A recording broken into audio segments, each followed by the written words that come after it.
کبھی کبھی تو اتنی خوبصورت اور سونی دعائیں حضور مانگا کرتے تھے، کبھی کبھی تو اتنی انوکھی دعائیں مانگتے تھے۔ میں کوئی کسی قسم کی تنقید نہیں کرتا، لیکن میں آپ سے عرض کروں، کسی کے جانے کے بعد سب سے سونی دعا بیٹا مانگ سکتا ہے، بیٹی مانگ سکتی ہے۔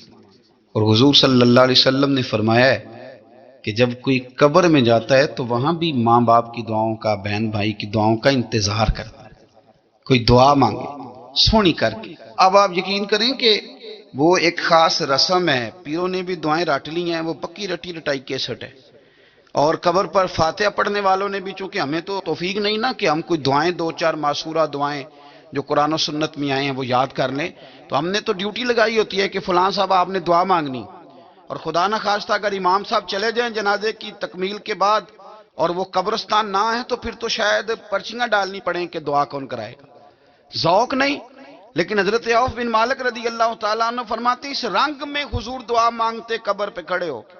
حضرت طلحہ بن برا کی قبر پر پتہ ہے نبی پاک نے کیا دعا مانگی؟ حضور فرمانے لگے میرا طلحہ، اللہ تیری بارگاہ میں آیا ہے، جب میرا یہ غلام تجھ سے ملے نا تو مالک یہ بڑا کمزور ہے، یہ بڑا میٹھا ہے، بڑا پیارا ہے، اے اللہ جب میرا طلحہ تجھ سے ملے تو اس سے ذرا مسکرا کے ملنا۔ اللہ تو جلال والا بھی ہے، تو کریم بھی ہے، اللہ تو متکبر بھی ہے، تو رحیم بھی ہے، تو جبار بھی ہے، تو ستار بھی، لیکن اس سے نہ ذرا مسکرا کے ملنا، ذرا مسکرا کے جو تیری شان کے لائق۔ اور حضرت عوف بن مالک رضی اللہ تعالیٰ عنہ فرماتے ہیں کہ صحابی کی قبر پر نبی پاک نے دعا مانگی۔ ساری دنیا جینا چاہتی ہے، سارے لوگ لمبی زندگی کی دعائیں لیتے دیتے ہیں، لیکن ایک صحابی کی قبر پر جب مدینے والے نے دعا مانگی تو کہتے ہیں پہلے میرے آنسو چھلکے، پھر میں نے ساتھ والے صحابی کے کندھے پر ہاتھ رکھ کے کہا او میں قربان جاؤں مدینے والے کے لفظوں پر، کسی کا مرنے کو دل نہیں کرتا، پر آج اس کو جو حضور نے دعا دیا میرا دل کرتا ہے کاش میں مر جاتا، اس طرح کی دعا مجھے بھی نصیب ہوتی، میں مر جاتا، اس طرح کی ندم کی ہے خدا، آرزو ہے یہی، عاشق ازار کی آبرو ہے یہی، موت کے وقت سر ان کے قدموں میں ہو، دید ہوتی رہے دم نکلتا رہے۔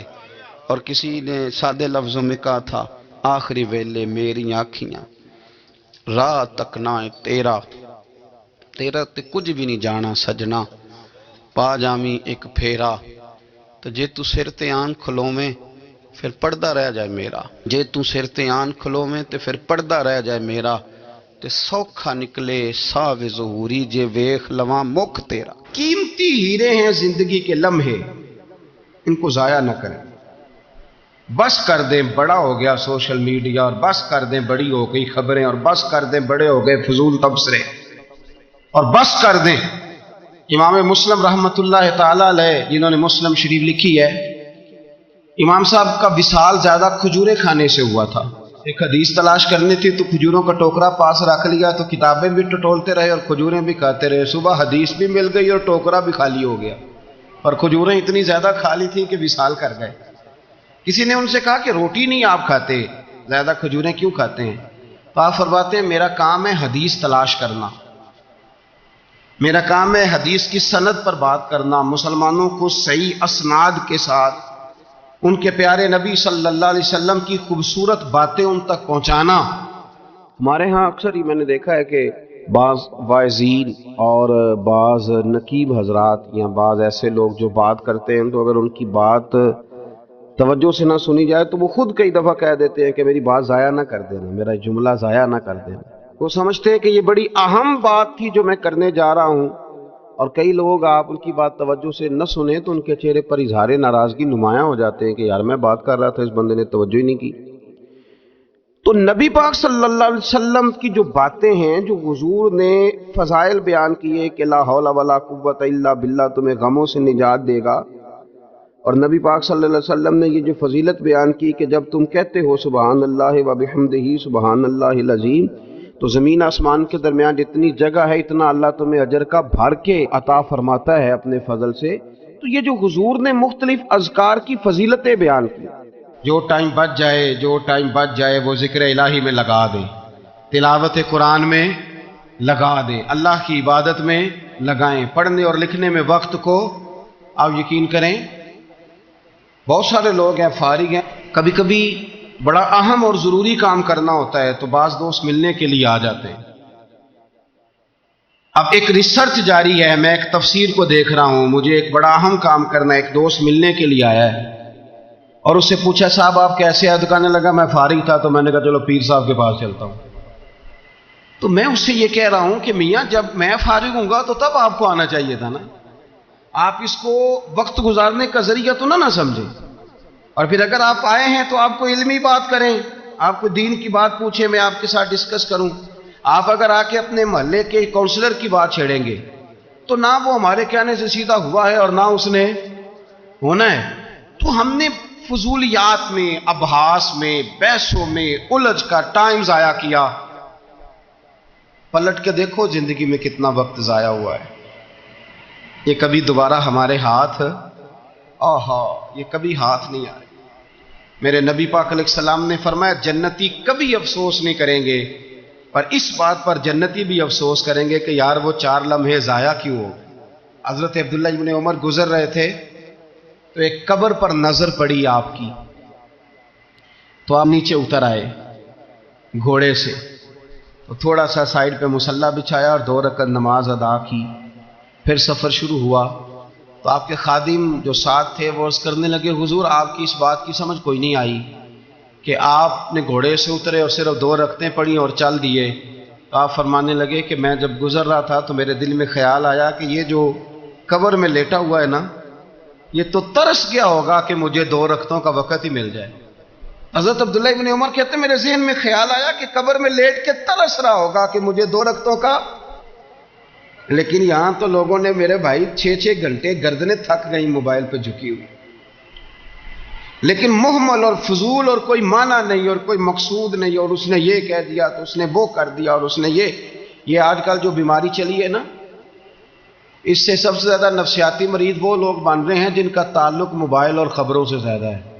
اور اگر میں کہہ دوں کہ 90% لوگوں کا تعلق ہے ہی اس کے ساتھ تو میری بات غلط تو نہیں؟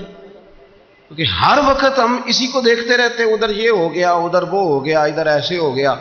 تو وہ چیزیں ہماری نفسیات کو، گھروں کے اندر بیٹھے بہت سارے لوگ بیمار ہو گئے اور ذہنی مریض بن گئے. کیوں؟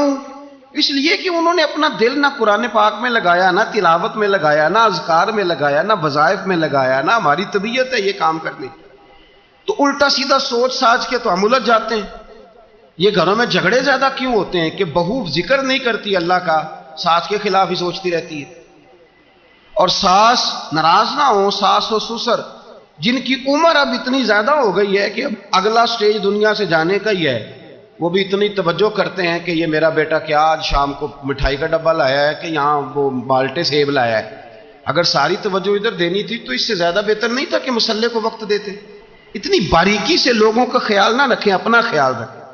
تو حضرت عبداللہ ابن عمر فرمانے لگے یہ تو ترس گیا ہوگا نا قبر میں کہ 2 رکعتوں کا وقت مل جائے تو میں پڑھ لوں. تو آپ فرمانے لگے میرے دل میں خیال آیا یہ تو ترس رہا ہے تو مجھے تو وقت ملا ہوا ہے نا، تو کیوں نہ میں 2 رکعتیں پڑھ ہی لوں.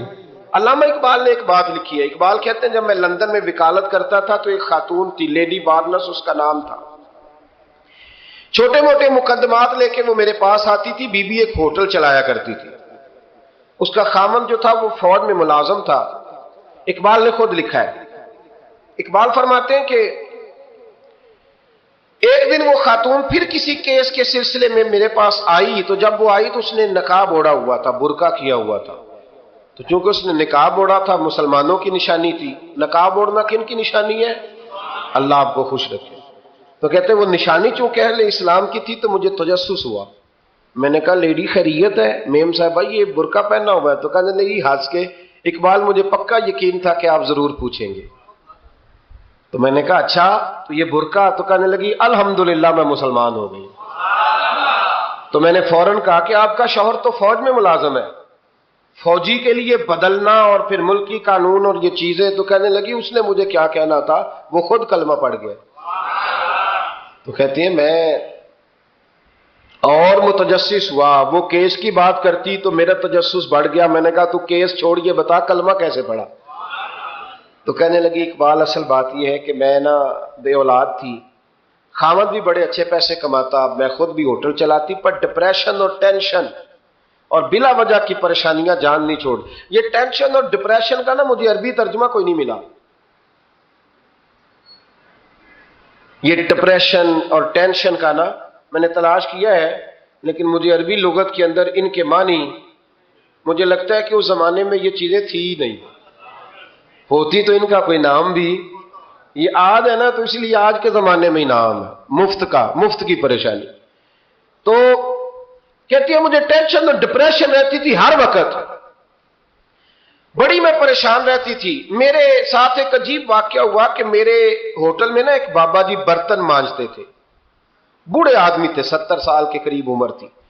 ان کا ایک بیٹا تھا، ایک بہو تھی، ایک پوتا تھا، لیکن وہ بیچارے بیٹا بیمار رہتا تھا تو لہذا وہ خود مزدوری کرتے.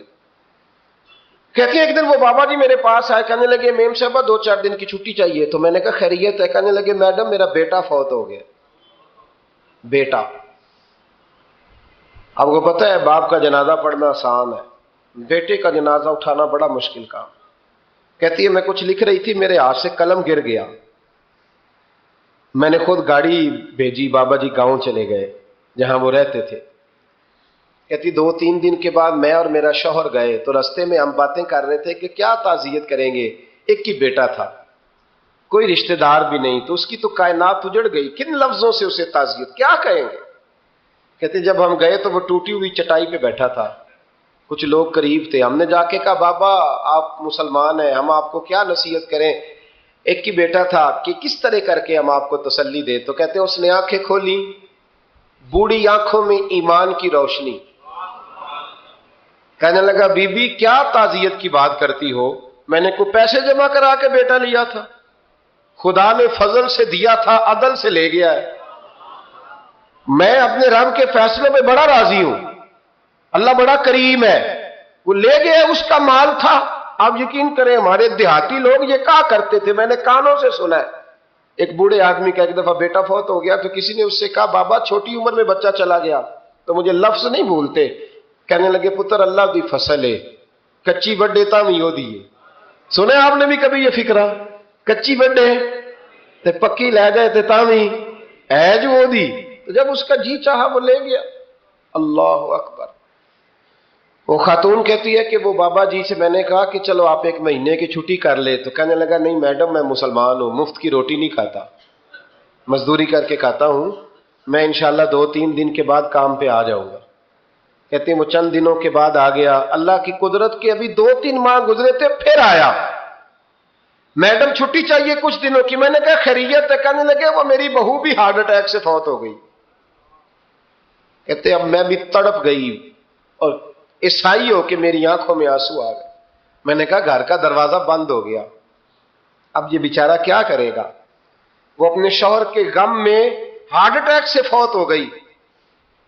کہتے ہم پھر 2-3 دن کے بعد تعزیت کے لیے گئے، پھر ٹوٹی ہوئی چٹائی، بوڑھا نہ اپنی انگلیوں سے زمین پر کچھ بنا رہا. کہتی قریب گئی اور میں نے جا کے کہا بابا اب تو تسلی آپ نے خود ہی کرنی ہے، جو نظام تھا وہ تو ہو گیا. تو کہتے ہیں پھر اس نے آنکھیں کھولی، آسمان کی طرف دیکھا تو کہنے لگا بیٹی کوئی پریشانی نہیں، میرا بیٹا بغیر شادی کے بھی تو فوت ہو ہی سکتا تھا نا، بس میرے مالک نے جب چاہا جیسے چاہ ہوا. میں انشاءاللہ 2-4 دن کے بعد کام پہ آؤں گا. یہ میرا 3-4-5 سال کا پوتا ہے، ابھی اسکول داخل ہوا ہے، میں ساتھ لے آؤں گا، وہاں میرے ساتھ اوپر کوارٹر میں جہاں میں رہتا ہوں یہ بھی رہے گا. کہتی ہے میں سختے میں آ گئی اس کی کیفیت دیکھ کے. وہ پوتے کو ساتھ لے آیا.